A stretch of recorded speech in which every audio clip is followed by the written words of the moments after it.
तो hello dear friends, आप लोग कैसे हैं? आई थिंक आप लोग अच्छे होंगे और आप लोगों का बहुत बहुत स्वागत है इस एपिसोड में। और इस एपिसोड में हम इमेज फॉर्मेशन सीखेंगे कॉन्वेक्स मिरर की। ठीक है, तो कॉनकेव मिरर में इमेजेस कैसे बनती हैं वो हम पिछले एपिसोड में देख चुके हैं और अब हम यहाँ कॉन्वेक्स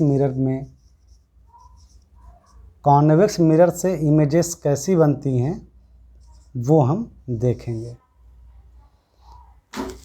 तो पहले क्या करते हैं, कॉन्वेक्स मिरर के बारे में बेसिक जो चीज़ें हैं वो हम देख लेते हैं। थोड़ा हमको एक बार वापस हम रिपीट कर देते हैं ताकि आपकी काफ़ी हेल्प हो जाए। देखो ये कॉन्वेक्स मिरर है,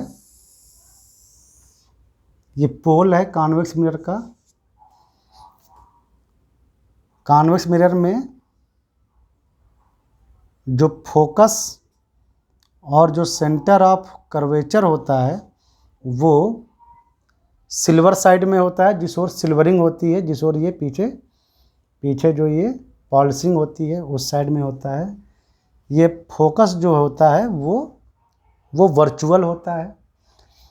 तो अगर कोई लाइट इस पोल की ओर आती है ऐसे, ये प्रिंसिपल एक्सिस है, सेंटर ऑफ कर्वेचर और पोल को मिलाने वाली लाइन। तो अगर कोई रे इस पोल की ओर आए ऐसे, तो वो पोल से टकराएगी और वापस आएगी। ठीक है, रिफ्लेक्ट होकर वापस आएगी, because CP centre of curvature से खींची गई लाइन मिरर पर परपेंडिकुलर होती है। एक तो ये आप जान गए। दूसरा, कोई भी पैरेलल लाइन रे लाइन या कोई भी अगर रे पैरेलली आए प्रिंसिपल एक्सिस के, तो वो फोकस से नहीं जाती है बल्कि रिफ्लेक्ट इस साइड इस तरह से होती है कि वो लगे जैसे कि वो फोकस से आ रही होती है। अगर आप यहाँ पर इसको ऑब्जर्व करेंगे अपनी आई से, तो आपको लगेगा जैसे ये रे फोकस से आ रही है, जबकि ये रियल में आती नहीं है। ऐसा फील होता है जैसे ये फोकस से आ रही है। इसीलिए कॉन्वेक्स मिरर का जो फोकस होता है वो भी वर्चुअल होता है। ठीक है, ये भी आप जान गए। अगर कोई रे ऐसी ड्रॉ करें, ये देखो ये रे है, अगर कोई रे ऐसे ड्रॉ करें कि वो सेंटर ऑफ कर्वेचर की लाइन में हो, तो आप जानते ही हैं कि सेंटर ऑफ कर्वेचर से मिलाने वाली कोई भी रे मिरर पर नॉर्मल होती है, तो ये बिल्कुल नॉर्मल डायरेक्शन है। तो अगर रे किसी सेंटर ऑफ कर्वेचर की ओर ड्रॉ की जाए ऐसे, तो वो यहाँ पर अगर रे फॉल होगी तो ऐसे टकराएगी और यहीं से वापस आ जाएगी। तो अगर आप यहाँ से अगर आप देखेंगे इसको, तो आपको लगेगा जैसे ये रे यहाँ सेंटर ऑफ कर्वेचर से आ रही हो। ऐसे आपको फील होगा जैसे आ रही है, लेकिन रियल में वो यहीं से टकरा के यानी रिफ्लेक्टेड होकर वापस अपने पाथ पे आ जाती है। ये भी आप जानेंगे। प्रिंसिपल एक्सिस या कह लो सेंटर से जाने वाली कोई भी लाइन रे इस मिरर पर नॉर्मल होती है। तो अगर इस पोल पर कोई रे ऐसे ड्रॉप करें या ड्रॉ करें, कोई रे लाइट की रे ऐसे हम इस पर फॉलिंग करें, कहाँ पर,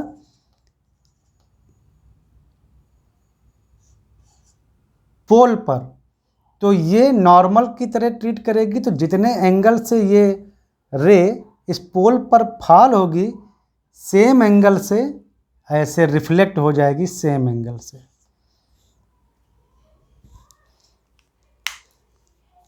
तो कुछ ऐसा प्रॉपर्टी होता है रे डायग्राम का, किसमें, कॉन्वेक्स मिरर में। ठीक है, तो अब हम इसकी इमेज फॉर्मेशन का कॉन्सेप्ट देखेंगे।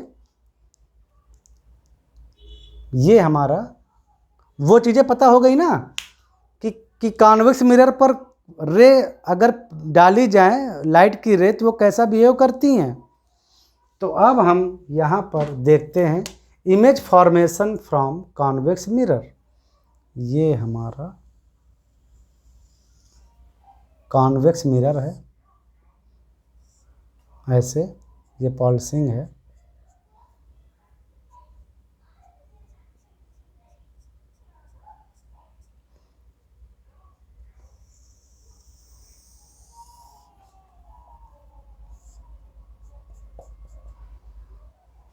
ये पोल, ये मिरर का फोकस और ये मिरर का सेंटर ऑफ कर्वेचर और ये प्रिंसिपल एक्सिस। तो फर्स्ट केस हम देखेंगे। फर्स्ट केस ऑब्जेक्ट, इसमें केवल दो ही केस हम देख सकते हैं। तो फर्स्ट है कि ऑब्जेक्ट इज एट इन्फिनिटी, यानी इनफाइनाइट डिस्टेंस पर है। क्या ऑब्जेक्ट जो है हमारा वो इनफाइनाइट डिस्टेंस पर है। तो इनफाइनाइट का मतलब यहाँ से आप प्रिंसिपल एक्सिस के पैरेलल रे डालिए, क्योंकि वो इनफाइनाइट पर है तो बिल्कुल पैरेलली उस ऑब्जेक्ट से लाइट रेज आएंगी।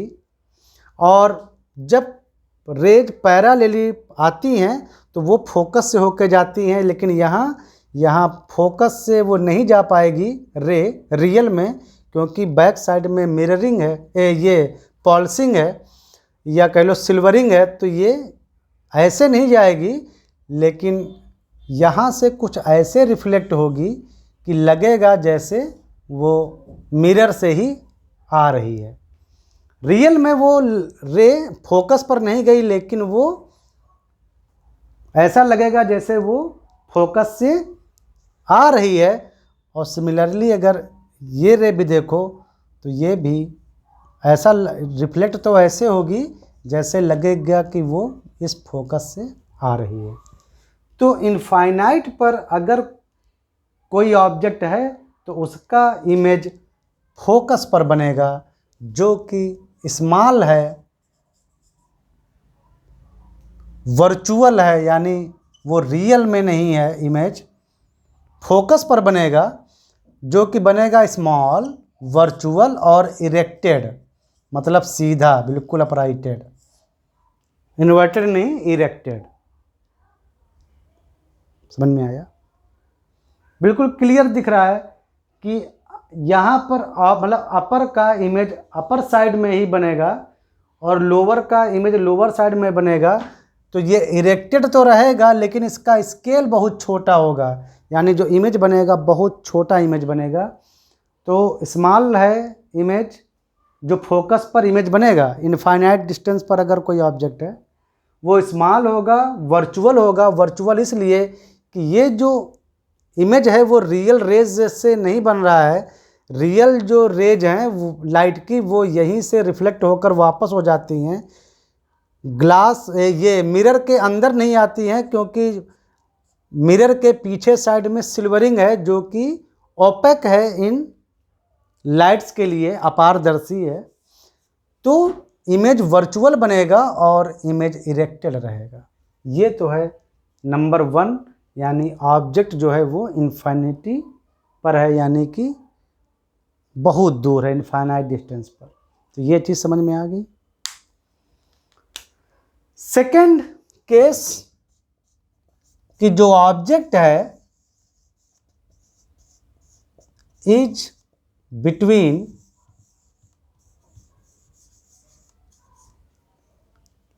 Infinity and pole. बस यहाँ पर केवल दो केसेस ही हैं कि ऑब्जेक्ट या तो इन्फिनिटी पर है या तो पोल और इनफाइनाइट के बीच में कहीं है। कॉनकेव मिरर के केस में हमने 6 केसेस सॉल्व किए थे। यहाँ पर हमारे पास सिर्फ 2 ही केस बनते हैं कि ऑब्जेक्ट या तो इनफाइनाइट पर है या तो ऑब्जेक्ट जो है वो इनफाइनाइट और पोल के बीच में है, क्योंकि इनफाइनाइट डिस्टेंस, क्योंकि यहाँ हम और केसेस इसलिए नहीं आ रहे हैं कि यहाँ जो ये फोकस है वो वर्चुअल है, यानी इस साइड में है जिस ओर रे कभी आती ही नहीं। तो ऑब्जेक्ट को इस ओर तो नहीं रखा जा सकता, क्योंकि यहाँ से जो रे चलेगी वो सिल्वर पार्ट पर गिरेगी, तो यहाँ पर तो रखा नहीं जाता, इसको इस ऑब्जेक्ट को उसी ओर रखा जाता है जिस ओर सिल्वरिंग ना की गई हो। तो यहाँ पर केवल 2 केस बनते हैं। अब हम दूसरा केस सॉल्व करेंगे कि ऑब्जेक्ट जो है वो इनफाइनाइट डिस्टेंस और पोल के बीच में है, यानी पहले मिटा देते हैं।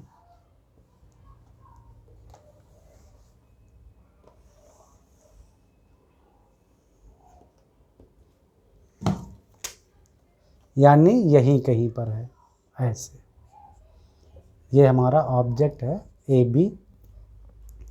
तो ज़रा देखते हैं कि ज़रा इसका इमेज कैसे बनेगा। मतलब इनफाइनाइट पर नहीं है, किसी फिक्स्ड या डिफिनिट डिस्टेंस पर है मिरर से, कॉन्वेक्स मिरर से। तो पहले हम ए पॉइंट से रे डालते हैं। तो ए पॉइंट से रे पी पर जो गिरेगी पोल पे, चूँकि ये पी और सी की प्रिंसिपल लाइन है तो ये नॉर्मल जैसा ही है, तो जो रे यहाँ गिरेगी पी पे वो वापस लौट आएगी और ऐसा फील होगा जैसे ये यहाँ दूर से आ रही हो। अगर यहाँ से आप देखोगे तो आपको लगेगा जैसे ये रे कहीं दूर से आ रही हो, ये वापस उसी ट्रैक पर आती है, लेकिन वो जो रे है वो यहीं से रियल में वापस लौट जाती है, उसके आगे वो रियल में नहीं जाती। दूसरा, अब बी पॉइंट से आते हैं। तो हम समझ गए कि एक ही इमेज जो बनेगी वो प्रिंसिपल एक्सिस पर ही बनेगी कहीं। अब हमको नहीं पता है कहाँ बनेगी। आगे चलते हैं, बी पॉइंट की ओर देखते हैं इसके। तो बी से रे डालो पैरालेली, बिल्कुल प्रिंसिपल एक्सिस के पैरालेली। तो वो जो पैरालेल जो रे डाली जाती हैं वो लाइक इनफाइन, पैरालेली मतलब लाइक इनफाइनाइट से आ रही हों, तो वो फोकस से होकर गुजरेंगी। लेकिन यहाँ पर तो सिल्वरिंग है, तो रे ये फोकस से गुजरती नहीं है, रे तो लौट जाती है ऐसे रिफ्लेक्टेड होकर इस पॉइंट से। लेकिन जब यहाँ से आप ऑब्जर्व करोगे तो आपको लगेगा जैसे वो फोकस से आ रही हो।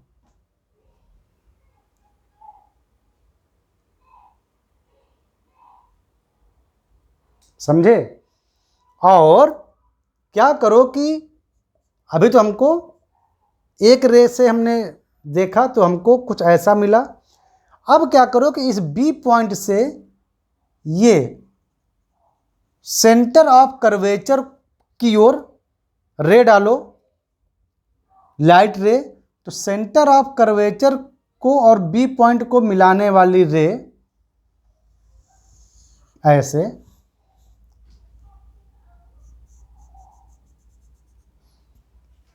तो सेंटर ऑफ कर्वेचर की ओर अगर आप कोई रे डालते हैं तो वो भी अपने वापस अपने पाथ पर रिफ्लेक्ट होती है। नॉर्मली जो आप डालोगे वो इसी पॉइंट, इस पॉइंट से रिफ्लेक्ट होकर वापस आएगी, लेकिन वो ऐसा लगेगा जैसे वो सेंटर ऑफ कर्वेचर से वापस आ रही है। तो आपको 2 रेज मिली पॉइंट बी से, आपने डाली, एक पैरालेली जो रिफ्लेक्ट हो गई रियल में ऐसे, लेकिन ऐसा लगा जैसे वो फोकस से होके जा रही है, रिफ्लेक्ट हो रही है। और दूसरी जो आपने सेंटर ऑफ कर्वेचर की ओर पॉइंट करके डाली, तो वो तो एक नॉर्मली डायरेक्शन में है, तो वो जिस पॉइंट पर गिरेगी उसी पॉइंट से वापस लौटेगी। और ये दोनों जो लौटेंगी वो आप, एक तो लग रही थी जैसे फोकस से आ रही है लौट के, और दूसरी लगेगी जैसे आप सेंटर ऑफ कर्वेचर से आ रही है। तो दोनों वर्चुअल हैं, दोनों एक दूसरे को इस पॉइंट पे काट रही हैं। तो ये है बी की इमेज, बी की बी डैश। तो यानी अगर यहाँ से आप ऐसे ड्रॉप कर दोगे लाइन तो ये मिलेगा ए पॉइंट की इमेज यानी ए बी। बी की इमेज बी डैश पर, ए की इमेज ए डैश पर। तो ए डैश बी डैश हमारा होगा इमेज किसका? Of A B. ये जो ए बी है इसका इमेज मिला हमको ए डैश बी डैश। तो समझ में आ रहा है कि जो इमेज होगी वो कहाँ पर बनेगी? जो इमेज जो बनेगी यहाँ पर इस केस में, जब ऑब्जेक्ट जो है वो इनफाइनाइट डिस्टेंस और पोल के बीच में है, यानी यह कह सकते हो कि कॉन्वेक्स मिरर से एक डिफिनिट डिस्टेंस पर है, तो जो इमेज बनेगी वो बनेगी, उसकी लोकेशन कहाँ रहेगी? उसकी लोकेशन रहेगी फोकस और पोल के बीच में, बिटवीन फोकस एंड पोल के बीच में बनेगी। नंबर सेकेंड, साइज छोटा होगा, स्मॉल बनेगा इमेज, ओरिजिनल से स्मॉल इमेज बनेगी साइज से। नंबर थर्ड, ये रियल रेज से बनी इमेज नहीं है, क्योंकि रियल रेज तो यहीं से वापस चली गई रिफ्लेक्टेड होकर, तो ये इमेज जो बनी वो वर्चुअल बनी। इसका मतलब कि कॉन्वेक्स मिरर से हमेशा वर्चुअल इमेज ही बनेगी, चाहे वो इनफाइनाइट डिस्टेंस पर हो चाहे जहाँ भी हो, इमेज वर्चुअल बनी। ये बात बिल्कुल क्लियर हो गई। और नंबर फोर, इमेज जो बनी वो इरेक्टेड यानी सीधे बनी है, अपराइट, मतलब जैसे ये उसी डायरेक्शन में ये बी भी प्रिंसिपल एक्सिस के ऊपर था तो यहाँ बी डैश भी प्रिंसिपल एक्सिस के ऊपर है, तो यानी इमेज जो बनी वो इरेक्टेड बनी। तो कॉमन चीज़ क्या निकली? कॉमन चीज़ ये निकली कि कॉन्वेक्स मिरर में हमेशा वर्चुअल इमेज बनेगी और सीधी इमेज बनेगी। कॉन्वेक्स मिरर में हमेशा वर्चुअल इमेज बनेगी और सीधा इमेज बनेगा, और हमेशा ओरिजिनल से स्मॉल भी बनेगा, और उसकी लोकेशन फोकस और पोल, ये वर्चुअल फोकस और पोल के बीच में बनेगी, और फोकस पर भी बन सकती है जब ये रेज इनफाइनाइट डिस्टेंस से आ रही हो, यानी ऑब्जेक्ट जो है वो इन्फिनिटी पर हो। तो ये इन्फिनिटी मतलब इनफाइनाइट डिस्टेंस पर अगर कोई ऑब्जेक्ट है तो उसकी कंडीशन, और बाकी और कहीं पर अगर है तो इसकी कंडीशन के अनुसार ये रिजल्ट मिला। सब में लगभग ये तीन चीज़ कॉमन है, स्मॉल, वर्चुअल और इरेक्टेड इमेज। बस केवल अगर इनफाइनाइट पर है तो इमेज फोकस पर बनेगा, और अगर फाइनाइट डिस्टेंस पर है तो उसकी इमेज फोकस और पोल के बीच में मिलेगी। यानी कॉन्वेक्स मिरर से इमेज जो बनती है वो लगभग ज़्यादा उसमें वेरिएशन नहीं रहता है, उसकी प्रॉपर्टी लगभग फिक्स रहती है। ये चीज़ें, ये तीन तो एकदम कॉमन चीज़ें हैं, स्मॉल, वर्चुअल, इरेक्टेड, और इमेज की पोजीशन फोकस और पोल के बीच में होती है। फोकस पर तब होती है जब वो ऑब्जेक्ट इनफाइनाइट डिस्टेंस पर हो। तो कितना इजी है थोड़ा कॉन्वेक्स मिरर, आप देख सकते हैं। तो कॉन्वेक्स मिरर से कैसे इमेज बनती हैं वो आप अच्छी तरीके से देख लिए, उसकी दोनों कंडीशन भी आपको समझ में आ गई। अब मिलते हैं नेक्स्ट एपिसोड में, ठीक है।